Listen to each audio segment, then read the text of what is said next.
A couple days on my Twitter account, I had made a tweet, uh, basically trying to put something into perspective when it came to Kyle Rittenhouse and Corey Pujols. And I'm gonna bring Corey's picture up in a second once I get done talking about Kyle Rittenhouse.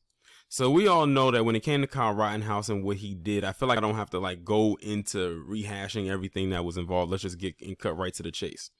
So he had his trial back in November of last year, and he basically had everything set up in his favor. They poised that thing up for him to walk, in which he ended up walking.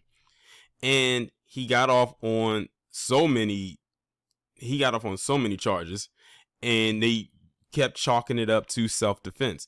His attorneys, the judge agreed, but more importantly, more notably, his supporters, they kept drilling the whole self-defense thing. I even remember back when I did a video about Kyle Rittenhouse, I think in September of last year, I had one of them PC trolls make a whole video on their channel about me with a whole panel just talking shit about me.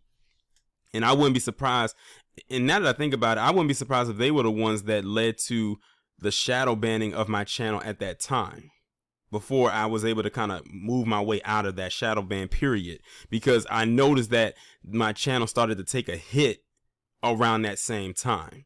So I have a feeling it probably was them, but they made a whole video, had my name in the title and whatnot. I almost did a video about it, but I did not feel like doing the whole back and forth thing. But they did a whole video talking about how I was wrong about Kyle Rittenhouse and everything like that. And that was before he went to trial. But he has his supporters always saying it was self-defense this and self-defense that and whatnot. And they kept drilling that that's what it was. And he basically walked. He has nothing to his name or anything like that. He doesn't have to, do any time, no probation, none of that. He's pretty much a free man. He can do whatever it is that he wants. Meanwhile, Corey Pujols, when he tries to use the self-defense thing, it worked in his favor, but to an extent. It worked in his favor, but only to an extent, because while he's not going to get any prison time, he is under house arrest for the next 2 years, and then he has to do probation for 3 years after that. So like I said in my video about him and the update about him, he's basically a ward of the state. He's basically stuck in Florida for the next 5 years, pretty much. And I don't know, we know he can't go back to Dunkin' Donuts. We know that he's not going to be able to go back there.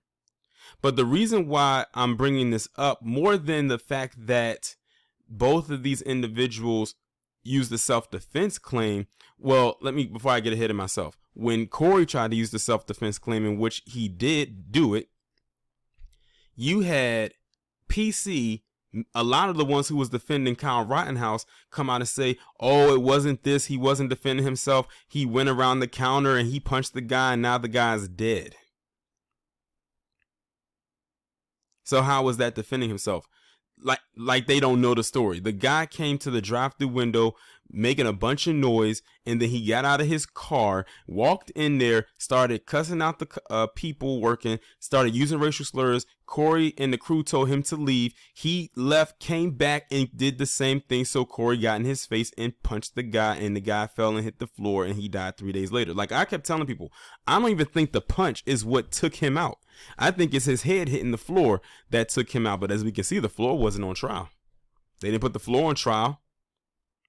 So then that guy ended up dead. So Corey was defending himself, and not only himself, but his crew, the people he was working with.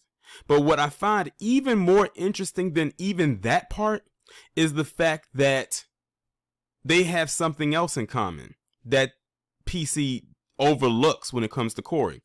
When it comes to Kyle Rittenhouse, they said, well, don't feel too bad about one of the people that he took out because that person was a documented child predator or child, a person who touched children in a very deviant way. Okay, fine. But guess what? The person that Corey Pujols allegedly took out, and I'm going to say allegedly because, like I said, I don't think the punch is what took him out, was a well-documented child predator.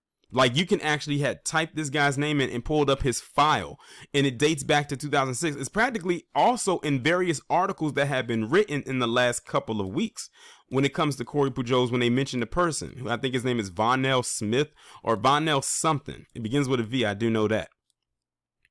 He has cases of being a child predator that date back to 2006 and even did time for it.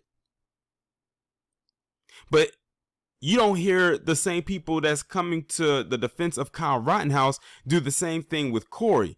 And there's so many similarities between the both of them. But we know what the obvious difference is. I feel like I don't have to spell it out for you. You already know the answer to that scenario. So where's this same energy for Corey that y'all had for Kyle? Because every time I keep saying anything about Corey, it's the same song and dance. This, ladies and gentlemen, is the perfect example of Dub S taking both sides of the argument. On one hand, when it comes to Kyle Rittenhouse, oh, it was self-defense, it wasn't this, it wasn't that. The person he took out was a child predator or whatever the case may be, so it is what it is. Fine. But when it comes to Corey, oh, he's a murderer. That wasn't self-defense. What did I tell y'all? We, in their eyes, are not allowed to defend ourselves. I'll never forget that video where you had, if y'all remember, it was a video that went viral before this even happened. This is pre-Wove, by the way, where you had that black female cashier working at the McDonald's.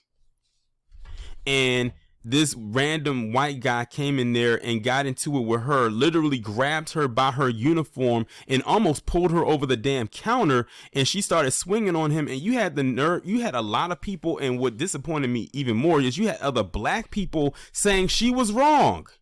This guy grabbed her by her uniform and almost pulled her over the counter, and when she started swinging on him to get him off of her, you had other people, including other black people, saying she was wrong for defending herself after this guy grabbed her.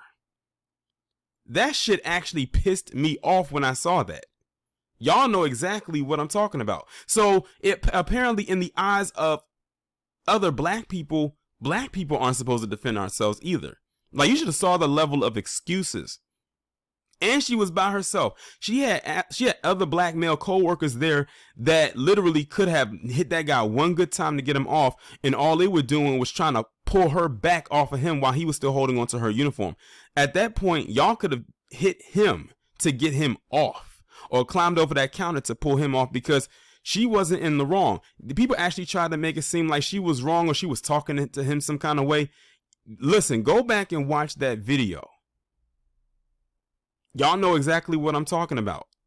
You had other black people actually defending this random white guy who came up in there talking shit and grabbed this black female employee at the McDonald's by her uniform and almost pulled her over that damn register.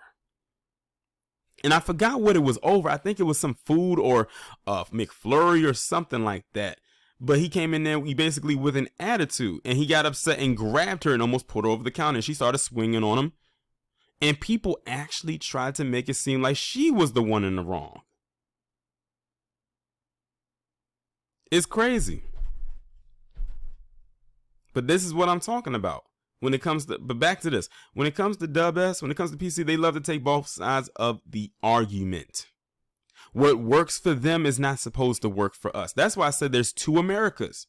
It's our America that we dwell in, and then it's the America that everyone else resides in. Not just PC, but Asians, Hispanics, all them other groups that something can work out for in their favor. And then there's our America. That's our reality. And the reality of it is, Corey Pujols defended himself against a child predator who just happened to be a staunch racist.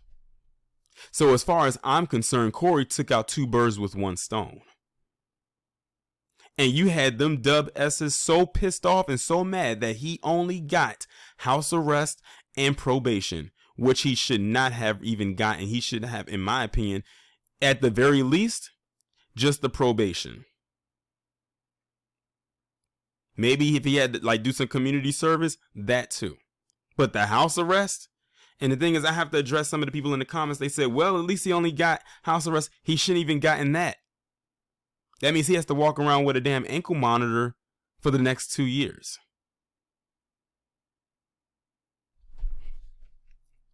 Which means he can't go far. But yeah, I just had to come on here and address that. It's pretty damn obvious who and what works for who. I mean, we're not new to this.